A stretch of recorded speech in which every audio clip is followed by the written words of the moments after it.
यशोमती मैया के नंद लाला। चोर, तेरा इतना साहस, मेरी आंखों के सामने तूने माखन चुराया। कान्हा, कहीं जानकी और सावित्री सत्य तो ना कह रही थी? नाना मैया जी, मैंने ना चुराया है, वो आया था। मूर्ख समझती है मुझे? तेरे मुख पे लगा माखन सारी कथा कह रही है।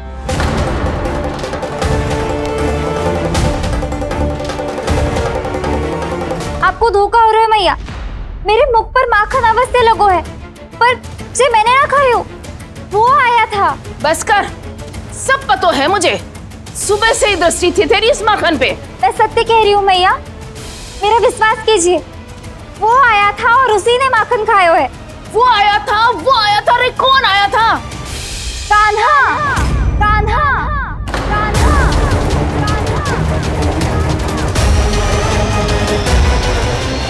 देखो मैं क्या लाई हूँ। इसके लिए पकड़े जाने का संकट क्यों उठाया तुमने?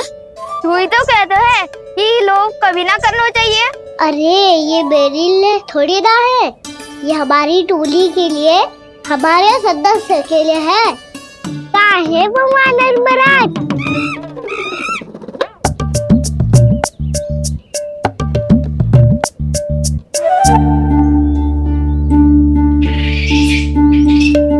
धन्यवाद वानर महाराज, अवश्य घर छोड़ के आए होंगे इसे। अब आप ये दो और ये लो।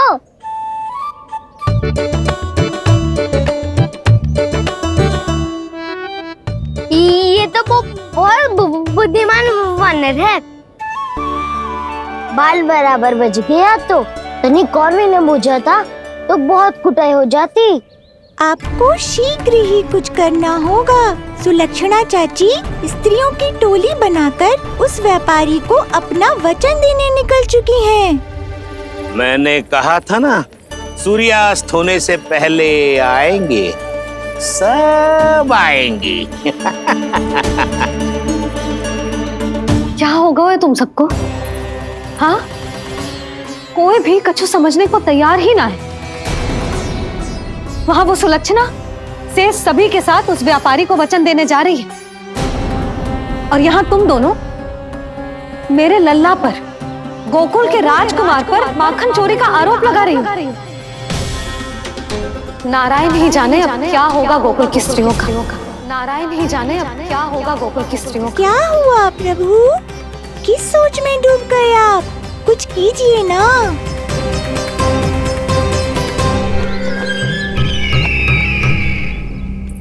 मुझे अच्छी तरह स्मरण है भैया, आपको मेरे हाथ की बनी खीर बहुत प्रिय लगती थी। आशा है कि आपको इसका स्वाद अभी भी स्मरण होगा। लो भैया, जी भर के खाओ।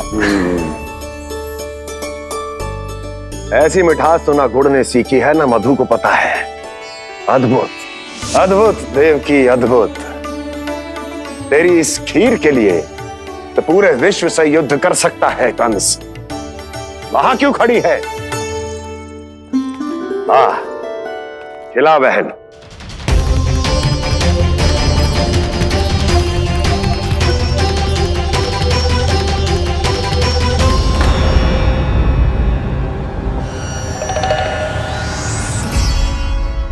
चिंता की आवश्यकता नहीं है भैया, मैंने कोई विष नहीं मिलाया।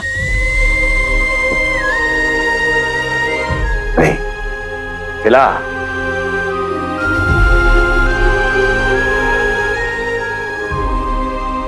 आह, उत्तम, अति उत्तम।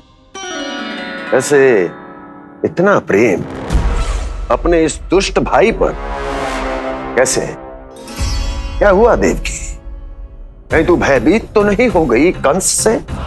या इस असहाय चूहे की दशा देखकर तुझे ये आभास तो नहीं हो गया कि अब कंस से बचना असंभव है? उस विष्णु अवतार का भी और उसके भक्तों का भी। जो असंभव को संभव और संभव को असंभव बना दे, वही तो है नारायण की लीला भैया। अरे देवकी, तेरा नारायण केवल कुछ असुरों की हत्या कर सकता है। उस असुर का क्या बिगाड़ेगा जो विकार बनकर उसी के भक्तों को भीतर से जकड़ ले। जो भक्त श्री नारायण की भक्ति में जकड़े हुए हैं, उन्हें नारायण इतनी सरलता से किसी विकार में नहीं पड़ने देंगे और ना ही उन्हें निराश होने देंगे।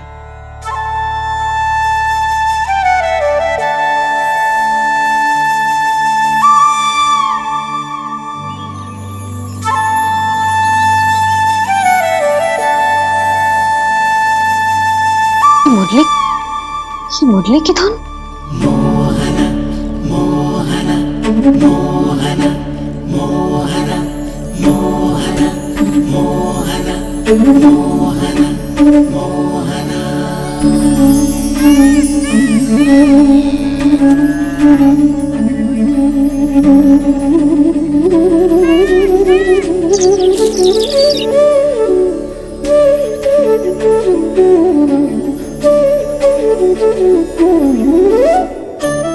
सुमति, सुना तुमने?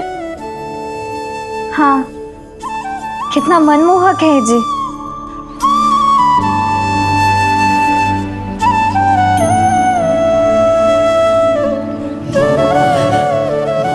कान्हा,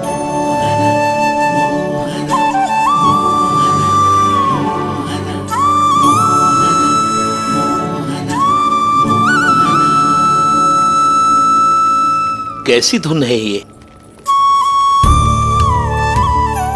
कहाँ जा रहे हैं ये सब?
खीर तो केवल माध्यम था भैया। सत्य तो ये है कि मैं केवल आपको इतना बताने आई थी कि श्री नारायण अपने भक्तों को किसी न किसी तरह सही मार्ग अवश्य दिखाते हैं। नारायण उन्हें लोक तो क्या किसी भी जाल में नहीं फंसने देते, कभी नहीं। नारायण उन्हें लोक तो क्या किसी भी जाल में नहीं फंसने देते। कैसी लगी मेरी मुरली की धुन? अच्छी थी ना? आनंद आयो?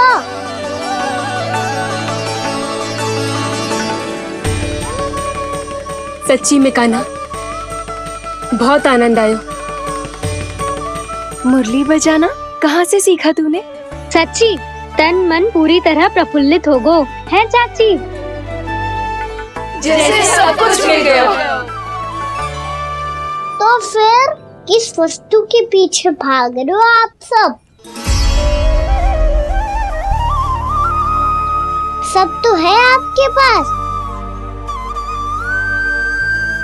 सुख, स्वाद, समृद्धि, फिर संतुष्टि क्यों ना है?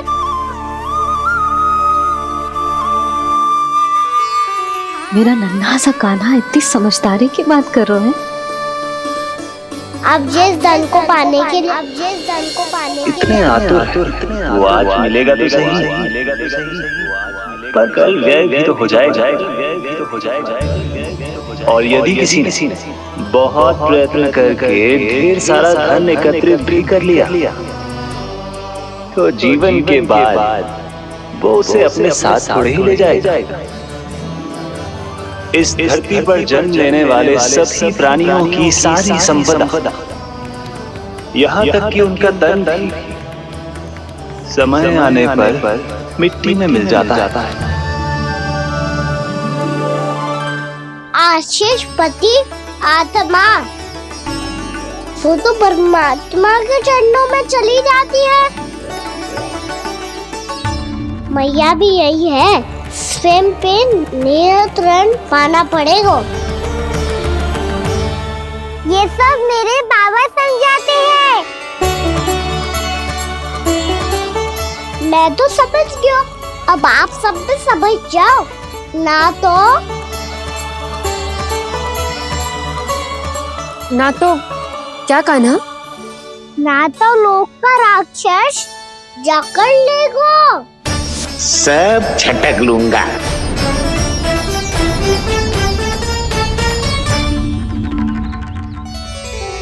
मैंने सही कहा ना बाबा?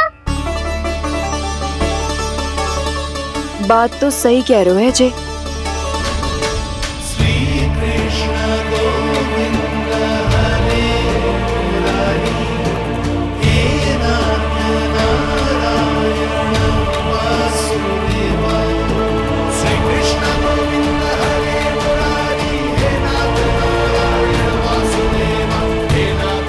बस अब ये उस मार्ग पर चले जो प्रभु ने इन्हें दिखाया है, संतुष्टि का मार्ग।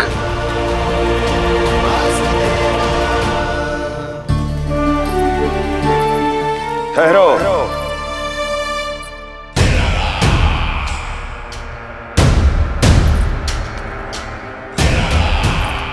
तो तेरे कहने का अर्थ यह है कि तेरा नारायण अपने भक्तों को मार्ग दिखाएगा और वो गोकुलवासी मेरे षड्यंत्र से बच जाएंगे।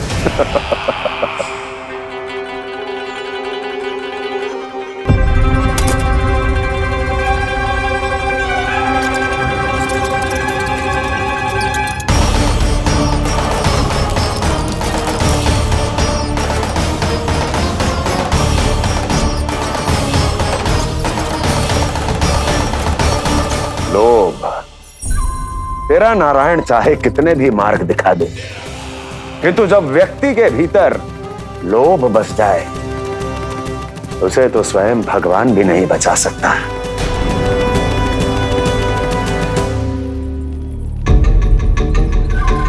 व्यापारी जी सब वापस लौट कर आ रहे हैं।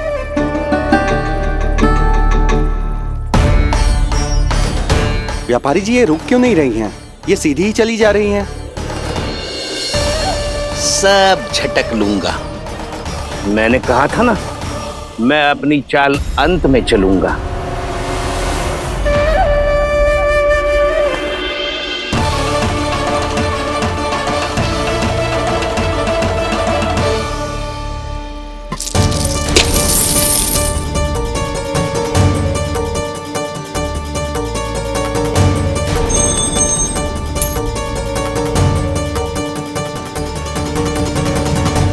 सिक्कों से भरे मटके यहाँ क्या कर रहे हैं?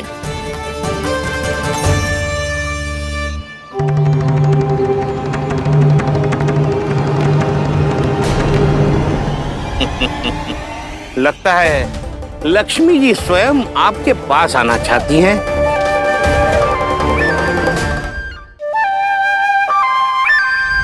सब तो है आपके पास, सुख, स्वाद, समृद्धि, फिर संतुष्टि क्यों ना है?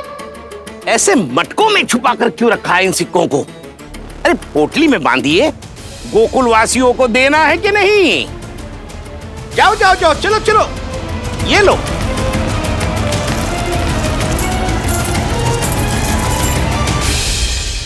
अवसर का लाभ उठाने को लोभ ना कहते, पर अवसर यदि हाथ आए और हम उसे गवा दे, इसे मूर्खता अवश्य कहते हैं।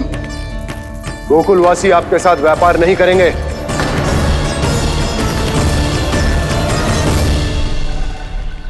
आप जा सकते हैं यहाँ से। गोकुलवासी मूर्ख थोड़ी ना है श्रीमान।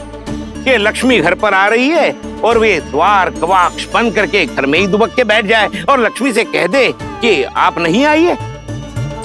ये अच्छी तरह जानते हैं श्रीमान कि धन इनका जीवन बदल सकता है। पुरुषों को सुख, शांति, ऐश्वर्य सब प्राप्त हो सकता है और महिलाओं को मिल सकते हैं नए नए वस्त्र, तरह तरह के आभूषण, जो चाहे वो। व्यापारी जी सही कह रहे हैं। इनके साथ व्यापार करने में बुराई क्या है?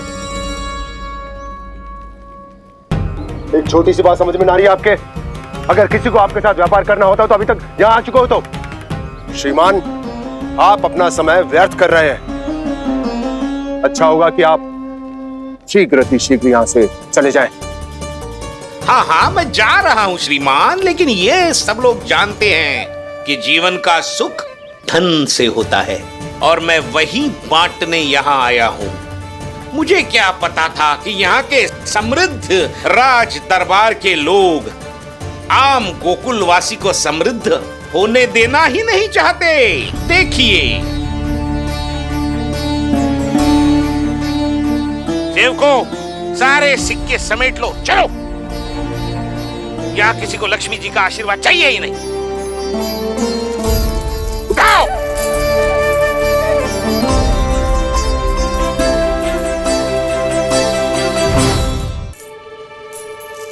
नाना व्यापारी जी, हम आपके साथ व्यापार करने के लिए तैयार हैं। हाँ, हम भी तैयार हैं। सुलक्षणा? हाँ हाँ व्यापारी जी, हम दोनों भी तैयार हैं। हम सबको आपके साथ व्यापार स्वीकार है।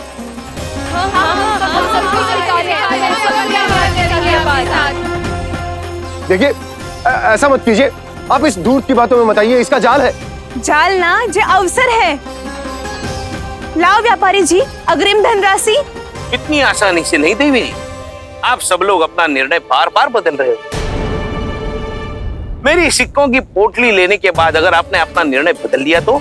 ना ना, हमारा निर्णय अब अटल है व्यापारी जी, अब ना बदलेगो जे। मैं कैसे मान लूं? कहीं जी हमारे साथ व्यापार करने से मना ना कर दे। कचू भी करके इन्हें विश्वास दिलाना पड़ेगा। हमने एक बार कह दिया तो अब हम पीछे ना हटेंगे व्यापारी जी। आप जो बोलेंगे हम वो करने को तैयार है। तो फिर लीजिए अपने आराध्य श्री नारायण के नाम की शपथ। आज से जितना भी दूध, दही, घी, माखन आपके यहाँ उत्पन्न होगा वो आप सिर्फ मुझे और केवल मुझे ही देंगे। नहीं सुलक्षणा, मैं श्री नारायण को साक्षी मानकर जब प्रण लेती हूँ कि आज से जितना भी दूध, दही, माखन मैं बनाऊंगी वो केवल आपको ही दूंगी।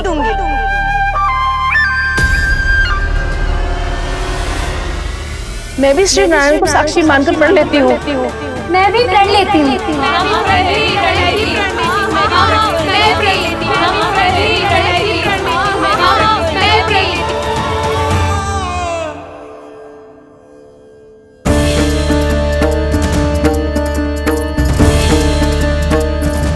गाँव वालों को समझाने के चक्कर में बहुत बड़ी भूल कर दी मैंने। बाबा सहायता करो ना। लगता है मैया को संदेह हो गया है। मैं ना चाहता मेरा सत्य सामने आए। बाबा!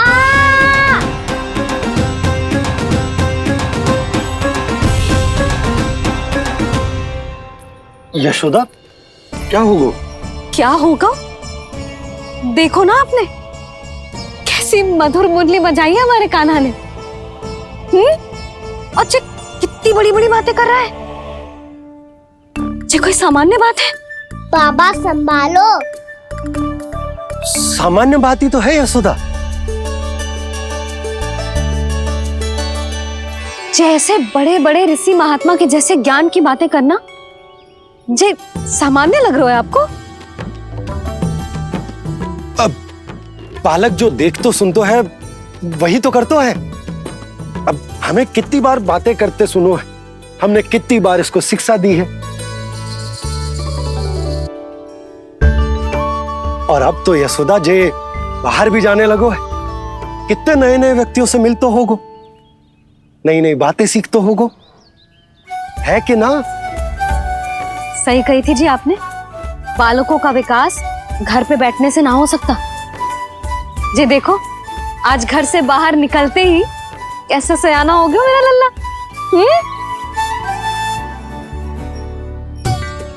इन सब की तो मत ही मारी गई है, जो मेरे इतने समझदार लल्ला को माखन चोर बनाने पे तुली हुई है सबकी सब। क्यों रे, इतनी शीघ्र इतनी बड़ी बड़ी बातें करने लगो तू? बड़ा भी तो हो रहा हूँ मैया। बहुत बड़ा हो गया है ना तू। अब चल घर चल के मुझे बता और क्या क्या सीखा है तूने। तू तो बचको का ना, पर इन गांव वालों का क्या होगा? मेरा कार्य मार्ग दिखाना था बाबा। अब वो कौन सा मार्ग चुनेंगे ये तो उन्हीं पर निर्भर है।